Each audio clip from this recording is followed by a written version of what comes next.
Hey everybody, this is Pete A. Turner from Lions Rock Productions, host and executive producer of the Break It Down show. I think you're going to enjoy our guest today, but first let me say Pete Koch is our co-host, and I love doing shows with Pete. You guys know him as the Swede from Heartbreak Ridge, and if you are not, you should be following him on Instagram. His Getting Better 30 Seconds at a Time videos are fantastic, and I watch them constantly. He inspires me. You guys will love Pete if you don't already know him. Our guest today is Tony Maddog Maggert. He made nationwide news when this winter in 2019, he ended up pulling over to help a stranded driver. And that stranded driver turned out to be Secretary of State Colin Powell. Yes, the general. And the general said, I've got help coming. Don't worry about it. I appreciate you being a kind neighbor. But Tony was undaunted. He said, hey, when was the last time you've had a combat veteran with one leg change a tire? And so the national news was made, and Tony has been on the go ever since. I think he recently inked a deal to do some high-end stuff with a pretty notable chef. I don't know if I can talk about that program yet, but that's certainly coming out. Another thing about Tony you're going to love. Served in 3 different branches of service, ultimately retiring medically from the Army when he had a flesh-eating bacteria attack his leg.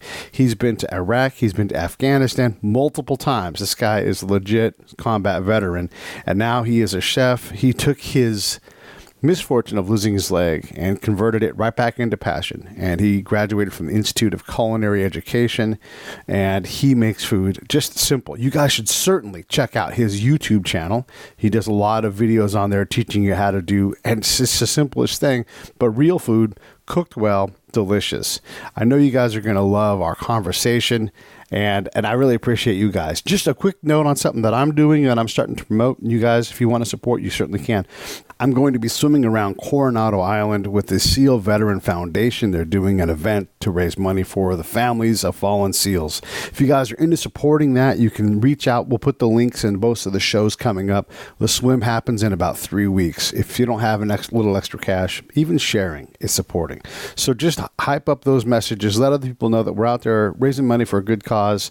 I will be officially wearing a Sunga from Jeff Gum's Sunga Life line of swimsuits, and so it's going to get sexy, and we're going to go out there and try to do some good.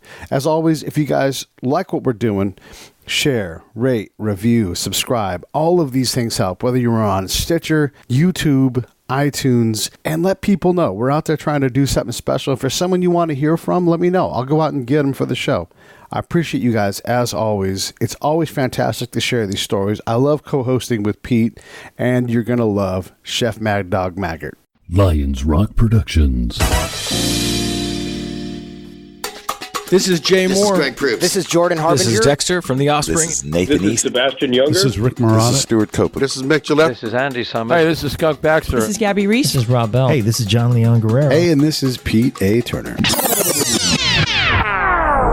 this is Chef Maddog Maggert calling you live for the Break It Down show.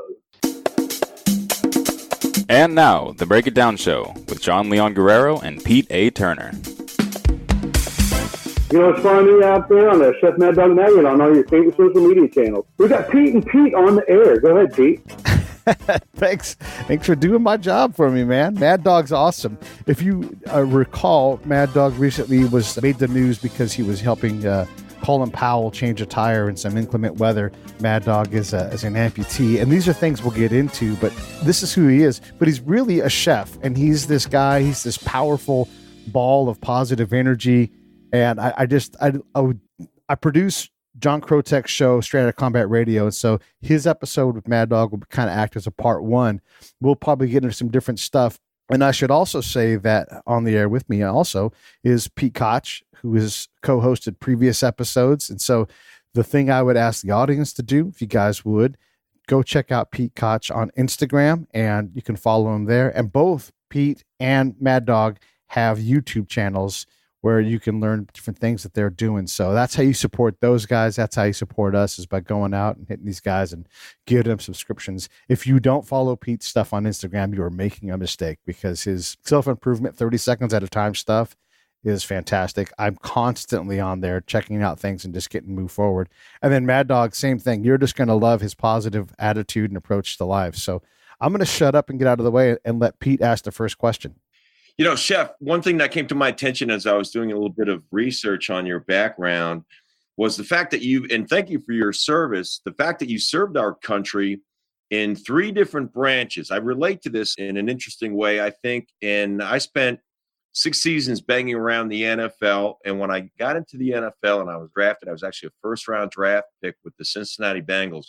I just assumed that however long my career might go, and you never know because there's things that happen along the way, I thought that I would spend my entire career with one organization. However, it didn't go that way. And I didn't have a lot to do with it. I was released by the Bengals. That's my second year in the league. Signed on with the Kansas City Chiefs and really got my career on track there.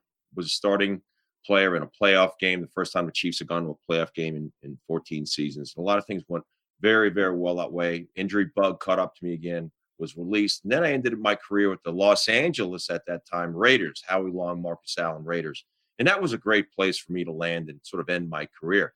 And I look back on it now, and I think it was actually a blessing for me to play with 3 organizations because I was exposed to 3 different cultures and 3 groups of people to associate myself with. And I kind of wondered, like, how that worked out for you. And you know, maybe you could take a moment to explain and maybe even inform people out there looking to get into the service, the pros and cons of each different branch. Well, that is a long question, Pete. It actually didn't seem like a question. It was more of a statement. But I'll bring this whole thing in. At the end of his 35 years, I was coming in, and then I did 23 years. So you look at all these years combined, and you go, well, man, we're really passing the torch on to a new generation. And a lot of people are saying a lot of negative things, you know, in media today and on the news. But I think it's really still a testament that there are young men and women out there that are raising their hand going, dude, I want to do my part, man, to serve this nation. I don't even know what that means because you never know what it means in the very beginning. I mean, it's much like you've been playing football the whole time. You have a pretty decent idea of what it means to get out there on the field. But until you do the NFL thing, you just really never know. And I think the military is kind of the same way. Hey, I'll do this thing. I'll raise my hand. I'll get out there and I'll try this thing out. So you do that. Is any one better or worse than the other? I don't know. They all have their different flavors, I guess. So, and then they have different flavors from within each branch of service. I was talking to a guy the other day. He says, hey, I want to be a door kicker and I want to be a Green Beret. That's what I want to do. And the guy was like, I'm a Green Beret, man. I got to tell you, we're not kicking doors in all the time. We do a lot of humanitarian efforts and stuff like that. So I think that there's maybe a bigger story of if you want to do something in the military, identify what you want to do and maybe focus in on that thing. For me, the military was just fun, man. I was a dumb kid coming out of high school, and you just sort of roll with it, you know, and you have fun, and they keep paying you, and you go all over the world. It's pretty just sort of wild adventure, I think. So the wild adventure takes you all over the place. You've deployed to combat zones. Where have you been in terms of deployments? Oh, well, for my deployments, I mean, I've been to Iraq 3 times, Afghanistan twice, but I've been to 63 different countries. I love being in the world, you know, meeting different people, shaking hands, breaking bread with people all over the world. So, you know, I've been a lot of places, seen a lot of people, met thousands of people and left thousands of people. I know from my time being deployed, a lot of times cooks are given alternate tasks other than cooking on a line. Sure, absolutely. Some of the times you'll be in a tent, you'll be running an MKT, which is a mobile kitchen trailer. Yeah. But there's a lot of time when you don't specifically do the actual quote unquote cooking. So what does a guy like you do day to day to help support the command and get those fighters out there to do what they got to do? Hey, this is Pete. Real quick, I just want to let you guys know we are proud to announce our official support of Save the Brave, a certified nonprofit 501c3 with a charter of helping veterans with post-traumatic stress. Here's how you can help. Go to SaveTheBrave.com, click on the link on the website, and my recommendation is this. Subscribe. Give them $20 a month. You've got subscriptions that you can turn off right now that you're not using that are $20 a month. Swap that out. Get involved. Let's help these folks out. So what does a guy like you do day to day to help support the command and get those fighters out there to do what they got to do? Well, I mean, when I was on active duty, I mean, I wasn't a cook. I wasn't a 92 Gulf per se in the Army.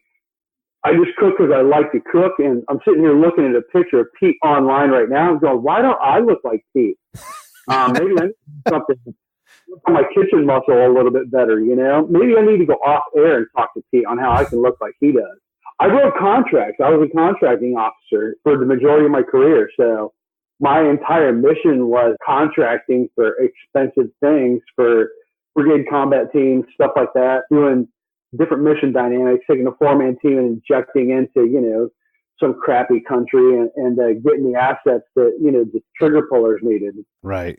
So as a contracting officer, I guess the fair question is why does someone who runs contract paperwork even need to deploy? It would seem like you could do that work from DC, from the Pentagon, from Atlanta. What does proximity give you that you can't do from a remote location?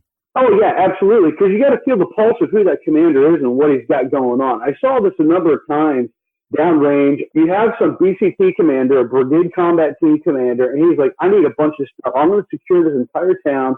I want to set up a bunch of light sticks and stuff. I need concertina wire to secure these things. Like, how do I need to do that?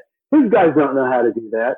So you have to come to a guy like me that says, hey, sir, I'm here to get you all the stuff that you need to make your world a better place. And he's like, oh, this is great. My S4 doesn't know how to get all this stuff. And of course he doesn't, because the dollar threshold is too high. So he's a contracting officer to come in there and like shape the behavior for how he's doing his mission. So I'm no more than a wedding planner. He's telling you what you want, how you want your wedding to appear, and I'll go and take care of all the details and stuff and make your world a better place.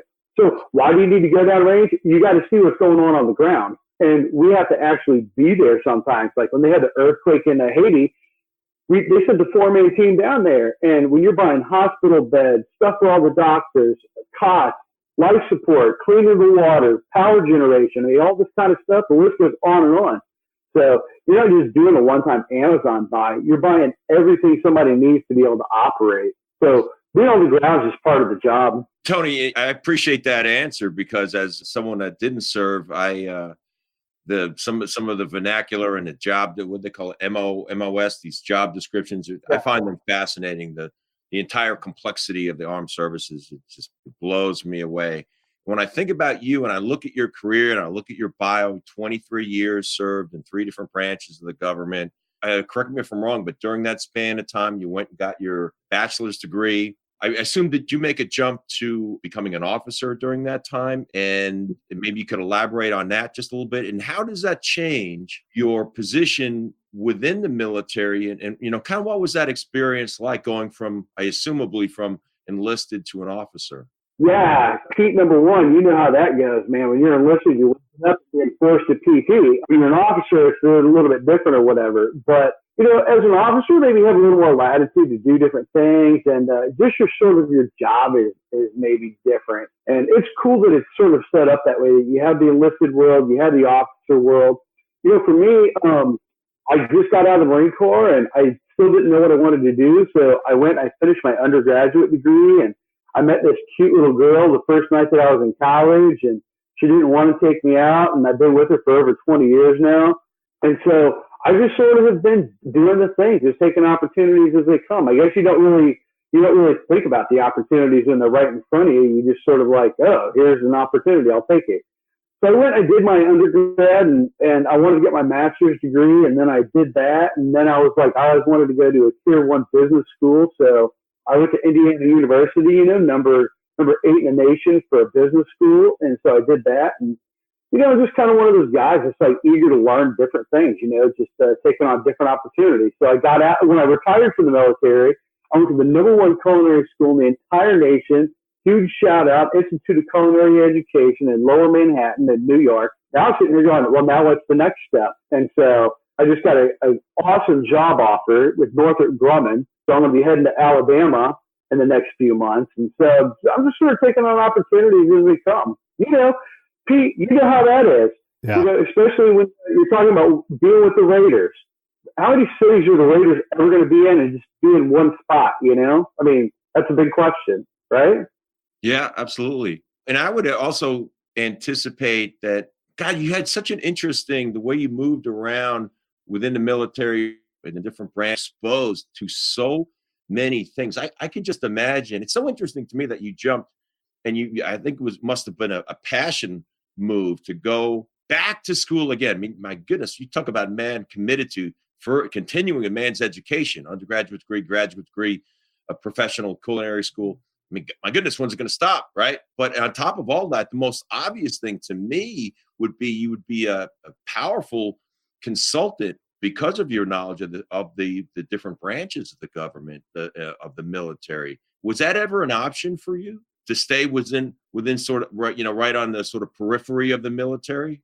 That's what I'm going to be doing now for Northrop Grumman. There's a lot going on in the news. There's a lot that people don't fully understand, but it is a very interesting time, and a lot of very neat things are going on. Poland is setting up a missile defense. Stay tuned for that and watch more, because that's exactly what I'm going to be working on. So, yeah, I don't know that I ever want to get fully away from the military. I mean, that's sort of like what I do. That's like what I understand. For you, Pete, it's like you played football, but you're an athlete overall. And so I'm looking at your pictures and stuff online, and every one of your pictures almost fills up the entire screen because you're a big guy. And it's like, at the core of it all, you're an athlete. You like to keep your body moving. You like to stay healthy, and make some healthy life choices and stuff. So I think, for anybody, you sort of find that passion in life and you just sort of like go with it, right? I mean, in that really about, tons of people in life are just absolutely mediocre. I mean, and that's the thing that's so sad. People just accept life for what it is, and they just take this mediocre route. And that's so weird to me, because you can do whatever you want to do in life. You could become whatever you want to become in life. And, there's so many people that are just like, they're sitting on the sidelines. They're not out there on the field, I agree. I think maybe you and I fall into the category that we were lucky to pretty early on find, what our passion was. And we both kind of manipulated that a little bit. You maneuvering around through different areas of the military. Me, there was no doubt, football as a profession. First of all, I was just happy as I could be that I earned a scholarship, which got me a chance to get out of my situation at home. And I played football at the University of Maryland and graduated there. I'm proud of that. But then the NFL, that run's not going to last forever. But what got my arms around was, as an athlete, was the strength training and conditioning that went into it. That was a huge part. That was in addition to the X's and O's to be. And I knew that I could take this the rest of my life. And I was lucky for that, because now, as I've gotten older, and it's somewhat increasingly difficult for people to stay physically fit, that's something that's deeply. Why? Yeah. That doesn't make any sense to me. No, why is it difficult for people as they age? It's something that the people reach out to me all the time and say, and they have a question for you, Pete. I find that now that I've gotten into my 30s, 40s, you add the number, that it's increased. And most of the time, the second part of that paragraph, the answer that they supply is, I've got increasing demands upon my life due to family and career. And it's interesting. I'm going to borrow a line from sort of a mentor and a partner of mine, Dr. Robert Huizinga, that people commonly know as Dr. H. He was Dr. H, the medical doctor, Harvard-trained medical doctor on The Biggest Loser reality show for 17 seasons. And as it were, years before The Biggest Loser was a hit reality show, Dr. Robert Huizinga was the Los Angeles Raiders team that I played on. He was their team doctor of internal medicine. And now he's considered the world's leading non-surgical weight loss specialist. He has helped more people lose weight without weight loss surgery than anybody in the world. And he's kept copious medical records of this. He's an expert on this. And when he periodically runs wellness and fat loss clinics in Los Angeles, and I'm his head trainer, right? So that's... We got to talk about it. We have to talk about this thing, Pete. We need to continue to talk, because first of all, these are mostly excuses that people give because they don't have the tools in their kit bag to make them successful. And there's things that they don't really fully know about themselves. It all comes down to food and what you put in your body. I mean, the body can only do one of two things. It can either burn energy or make fat. And if it's not burning energy, it's making fat. And people go, why am I so fat? Just because you can do something doesn't mean that you should do something. Just because you can eat a whole bag of potato chips, maybe you shouldn't eat a whole bag of potato chips. But that's sort of my quest, because listening to what you're saying, I have done the same thing in my life. I've tried to make excuses for why I shouldn't choose healthy options, but I don't have that choice anymore because I'm an amputee. If you get fat, your socket won't fit. You get too thin, your socket won't fit. If you become too sedentary, your body literally starts to seize up. And it's like, so you know what? You have to keep moving. You have to keep living. People forget that humans are animals. We're designed to move. We were not designed to sit in cubicles. You got to get out, man. You got to live. And that's really what it's all about. When it comes to the food thing, you just need to make conscientious decisions about what and how you eat. I mean, choose this versus choosing that. And that's the stuff I want to highlight. Man, Pete, I would love to continue to talk to you. I'm doing lots of super cool things in the culinary world. And so it would be really a lot of fun to be able to connect with some of this stuff. No, I appreciate that. And just the one last piggyback with Dr. H. Dr. H is, when he talks to people, and I've been around him, when he talks to people that have been battling their way, most of these people have everything in life checked, all the boxes, enormous personal and financial success, but they're obese and they don't have their health. And there's really smart people to arrive at that station in their life. But they, to your point, they very often don't have the tools to make these critical decisions as they move through life. And Dr. H likes to tell people, and Dr. H exercises for 60 to 90 minutes every single day, doesn't take it. And there's not a busier doctor in, how big a Beverly Hills internal medicine doc. He's impossibly writing books, doing all these things. He's impossibly hectic schedule. But he says, he swears this. He goes, look, I studied physics. My dad was a nuclear physicist, and I cannot explain this to you, but here's what I know. If I don't exercise for 90 minutes a day, I get less done. You think I have an extra 90 minutes to get stuff done, I get less done. You have to exercise every single day. You have to. Look, I like to invest, and I invest in one of the best things in the entire world, man. Me. Yeah. I mean, easiest thing to do. Take the time, go to the gym, get out there, be active, be conscientious about the things that you're putting into your mouth. I mean, and I don't think that's really a hard thing to do, but I think people have made excuses for why they can't eat well. And I think that I'm really willing to make that paradigm shift for people, to show people how absolutely easy it is to make great food. You can see the stuff that I make out there on Instagram. I got home last night and I need to go get some food at the grocery store or wherever. And I go, the only thing that I have is chicken thighs. I've got the sparrow, which I've never really cooked sparrow before, but I'm going to have a swing at it. And I said, what am I going to do? I'm going to make this thing. I'm going to make an African-style chicken thighs with the farro and beets and onions, and I'm just going to put this whole thing together. I understand the technique. I think what I want to do is teach people the techniques on how to cook. And once you understand the techniques, you can cook absolutely anything that you want. And you go, dude, this is a time saver. You want me to show you how to set it up so you never have to take the time to cook like things like chicken or meat ever again? Dude, it's an easy thing to do. You could do it in just a couple minutes. I mean, it's not a problem. It's super easy. Maddog, I want to ask you about this. So these things are super easy, right? And once you get going, Dr. H working out for 90 minutes a day, but that's typically not how someone who's sedentary or who's buying fast food or whatever switches habits. It's hard to go from 0 to proficient really fast. No, you're wrong. Okay. You're wrong. Good. Convince me. Because they made that choice to be sedentary. If you can make the choice to be sedentary, then you can also make the choice to be active. You don't just become sedentary. It's an active event of stopping. Am I right or am I wrong? You have to actively stop doing stuff. Again, with my years of background working with Dr. H in this particular population, by the way, 71% of the population is overweight.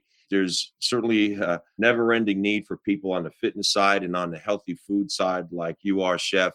And one of the ways that Dr. H addresses this population is through talking about movement, talking about we call these activities of daily living, talking about critical choices in terms of just making choices to that aren't so obvious to people, that have become not obvious to people, how they can get their body in moving. By the way, when people are very overweight, when they are 25% of their body, off the mark by at least 25% of what they should weigh, to do the exercises that a lot of people take for granted. Join that group exercise class. Go down the street and join CrossFit, or go just take that step class. They can't do it. They can't do it anymore. You have to regress their physical exercise to the point that to give to what they can do so that they can progress to a more challenging exercise down the road. And that's where many people make a mistake. They get discouraged.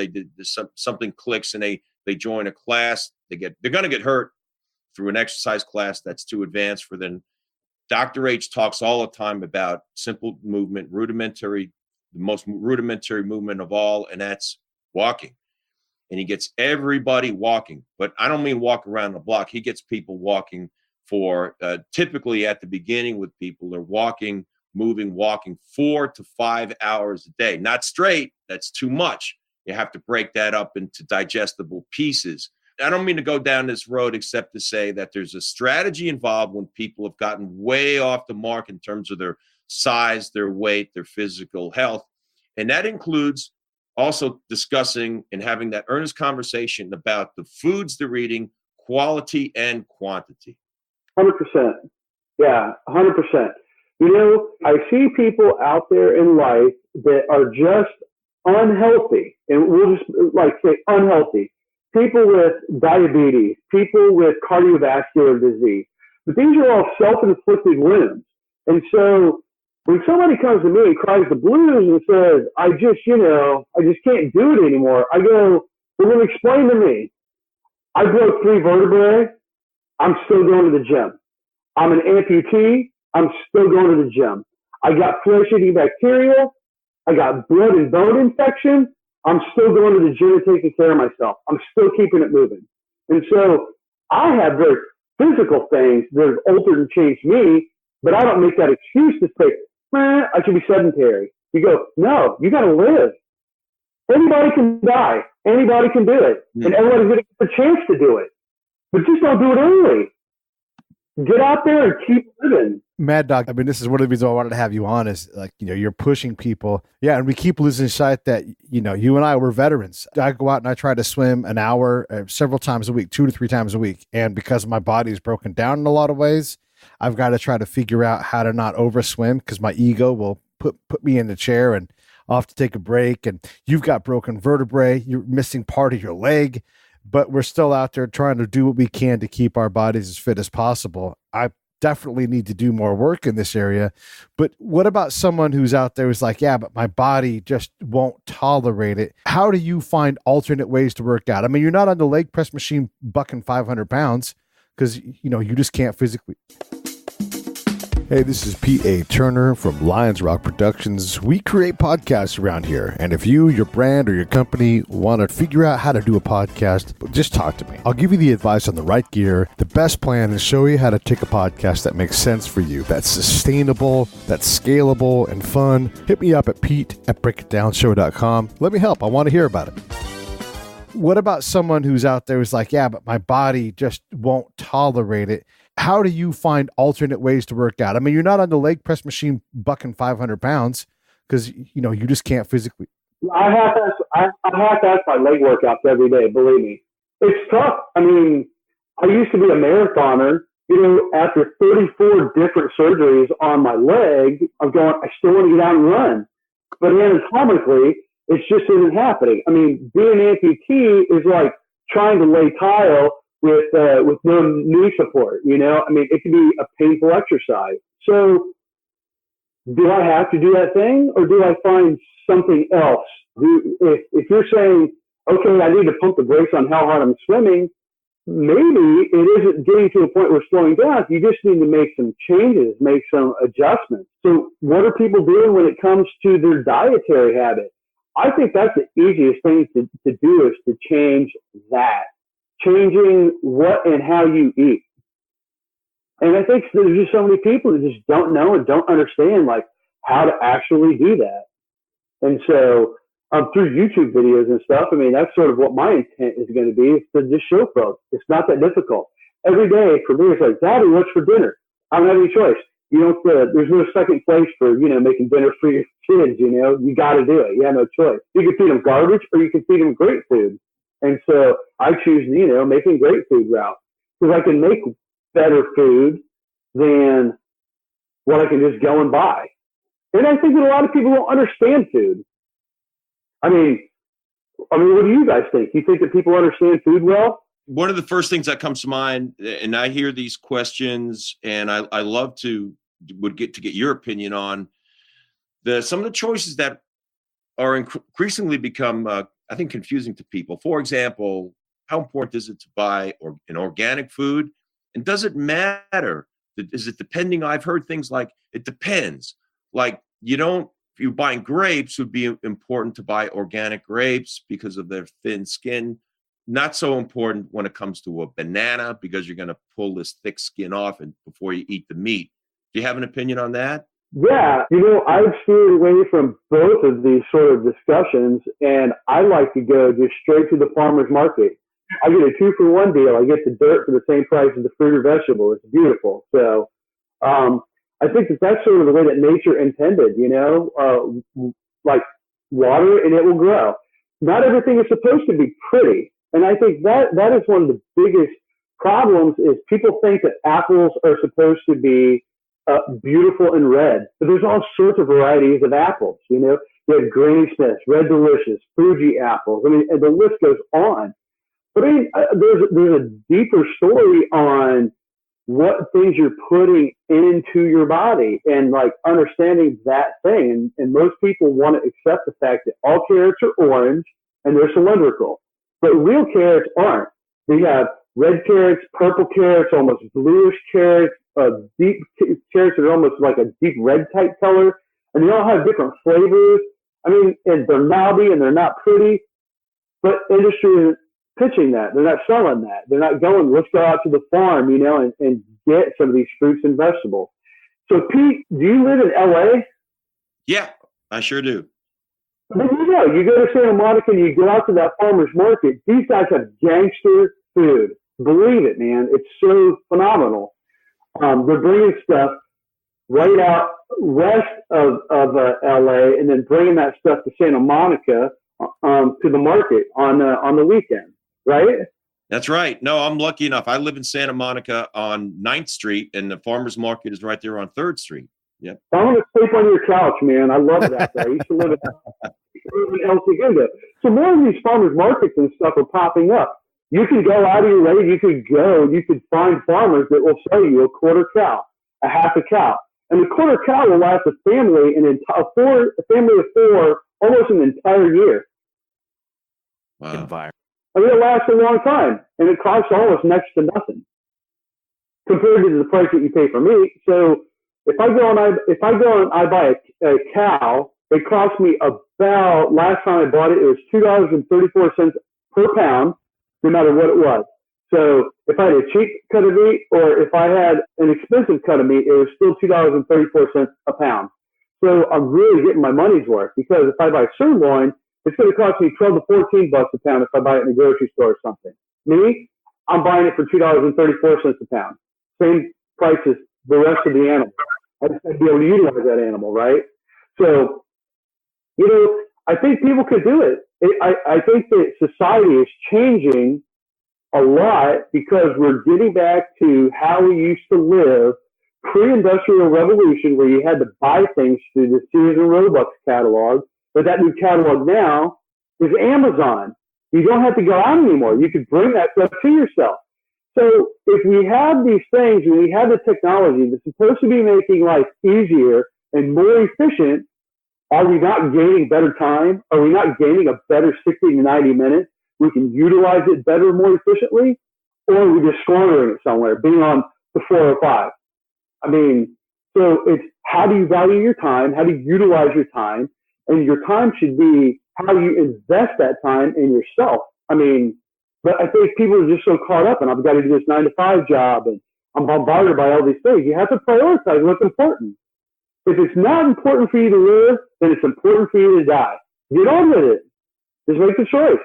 If you eat garbage, that's what you're going to get. If you were to put terrible gas, terrible oil in your vehicle's not going to last that long. Why do people think that your body is any different? Mm-hmm. You know, you got to put the right stuff into your machine. I mean, that's just all there is to it. So that's pretty can-do attitude, resilient as fuck, man. You definitely have a great approach. You guys can learn more about how to cook and get these tips directly from Chef Mad Dog himself on his YouTube channel.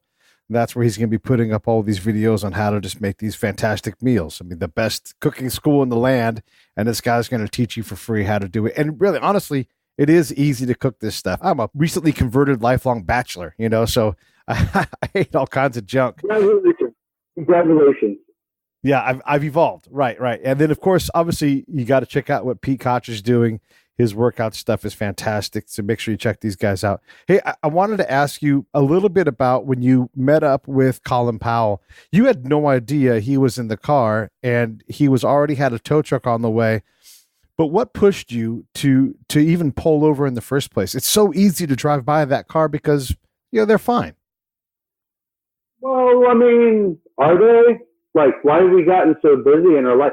Pete, you're military. The first thing you do is, I see a situation, somebody needs help. Can I help? Can I be part of this solution? Right. I mean, if you're not being part of the solution, you're just being a bystander. I mean, why do that? Why not just go, you know what?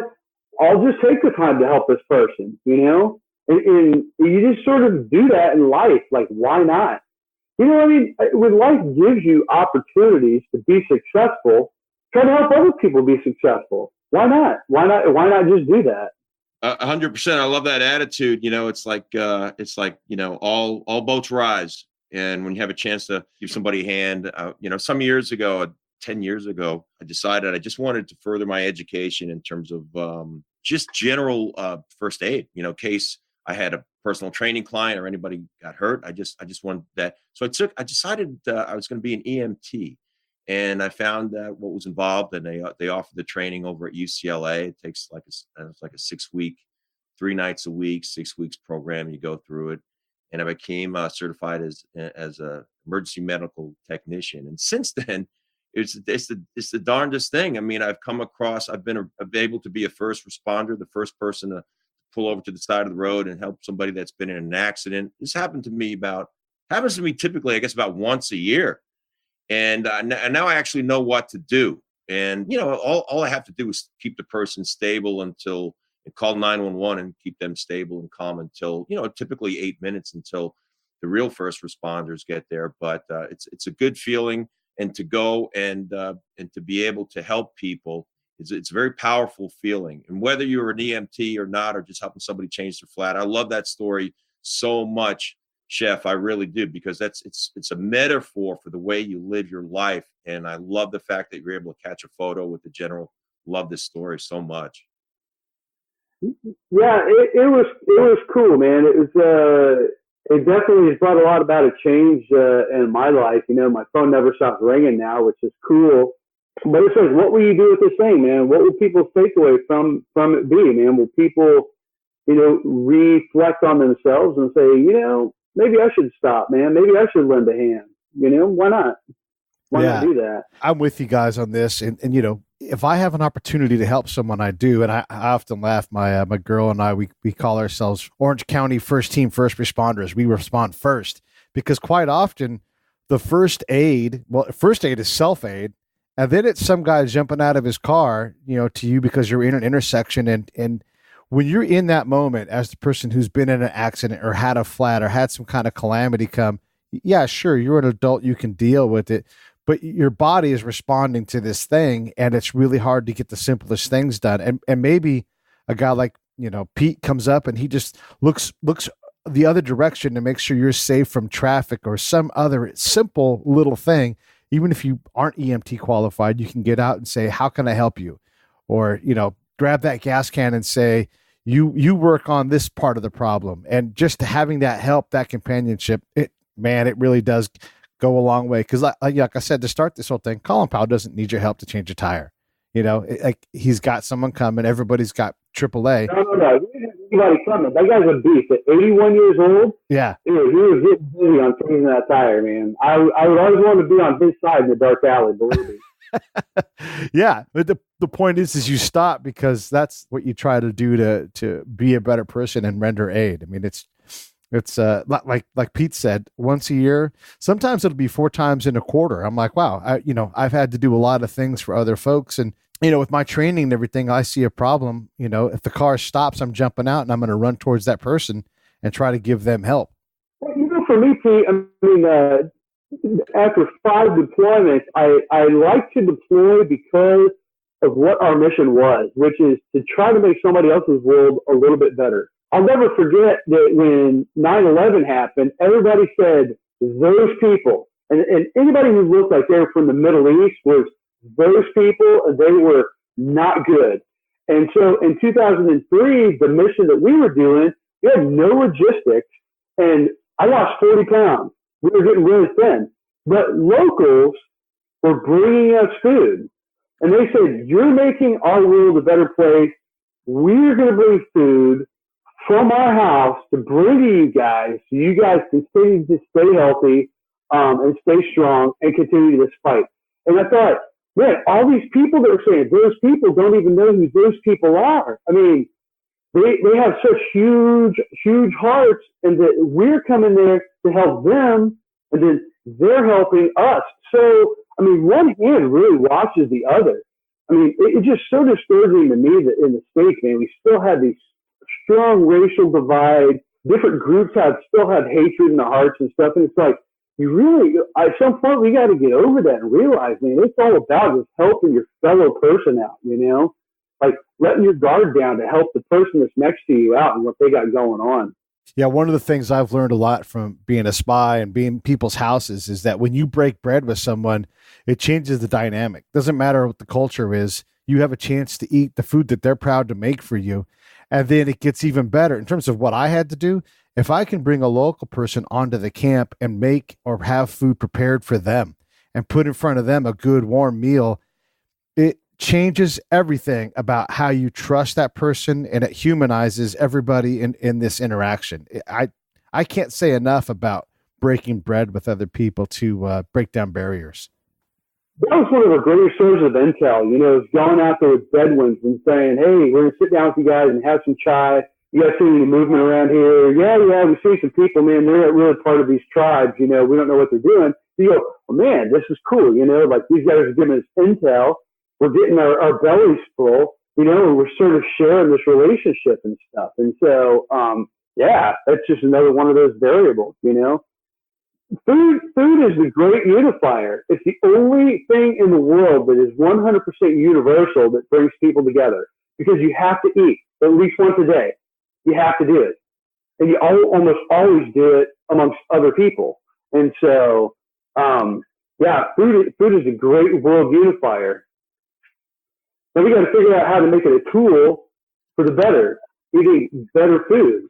Yeah, I can't agree more, man. I love your approach to all this stuff. I love that you're using food to try to improve the world. You're not just, Chef Maddog Maggert. You're like this Swami or this yogi master who's taking and changing how we see this simple thing and turning it into something that really unlocks who we want to be. Ultimately, nobody wants to be disabled. We want to all be out and able to contribute to our own life and likely help other people too.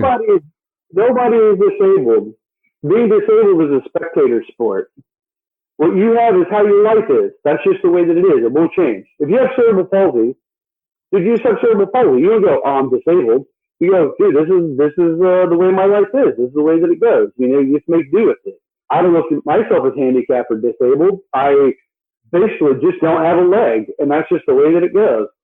You got some bad bacteria one day, my leg rotted off, and you move on from that. Yeah, man, that's great. The passion, Chef, that you bring to this conversation, I really appreciate it, because we have jumped around to a number of topics, and the one thing that kind of keeps on resonating with me is the passion with which you address these subjects. I mean, I didn't think that we'd really get off into the fitness, fat loss, health conversation exactly, but it's the type of conversation that is so important to not only, all of us here, but our audience out there, because it's a national epidemic that people are so overweight and out of condition. Your passion is going to make the difference in the world. And I can see it now. You're combining with your skills to make food that's not only delicious for people to eat, but it's also going to fuel their bodies in a way to make them ultimately healthier. And I just wanted to highlight that, make sure everybody understood that point, and I appreciate you for that. Yeah, no, I think it is true, and so if you can just change one person's mindset, and I mean, that's really what it's all about to me. And, maybe that one person spreads the word and people realize, that being healthy and doing healthy things and like choosing healthier options is not that difficult, because you're going to choose an option no matter what. You're either going to choose to do good or you're going to choose to not do good. You're going to choose to eat healthy or you're going to choose to do garbage. But you have to make a choice. So why not focus on those decisions of making the good choices? Go out and try to make the right choices. Walk away from the potato chips because they're so accessible. But just because it's accessible doesn't mean that you should necessarily choose that option. Just because you can doesn't mean that you should necessarily. That's true. That's true. If you're going to have potato chips, make them yourself, because I guarantee you they'll taste better too. Have Mad Dog show you how to do that on his YouTube channel. Oh, you want to put it together and show people how to make potato chips? Dude, I love them. Highly addicted to doing my own potato chips. I don't like to do a lot, but I love potato chips and French fries. Because, I want to make my own French fries. So. Yeah. So you guys got to watch his videos on YouTube. There's more coming. Chef's going to feed us. Pete is going to work us out and get us healthy. And then what I like to do is I like to connect people and share these stories. And it's really my honor to be able to put you two guys together. Maybe you do stuff together, maybe you don't. But I think all of our lives are enriched by having these encounters, and what we make of them hopefully makes at least our own immediate world a slightly better place, man. So I really appreciate you coming on. I'd love to do more stuff with you, because this is what makes the world work, Yeah, 100%. Yeah, I really appreciate you having me on the air, and it's really good to connect with folks, and talk about these issues. It's an issue today. Yeah, it is. It's easy. It's easy to be fat and lazy, and it's wonderful to be in shape and be able to go out and do things. So thanks a lot, Mad Dog. I can't wait to have you around again. Next time you're on the West Coast, you got to come look up, hang out with the Pete's. Seriously, anytime you want to co-host an episode, I'm interested in what you want to try to do and who you want to talk to, because again, my platform is meant to connect people and share these amazing stories. So thank you again. Well, Pete, number one, you're out in California as well, huh? Yeah, Orange County. Yep. Oh, nice. Man, I miss it out there. Man, I miss it. Well, we got a spot for you on Pete's couch. Nice. I'm all about it.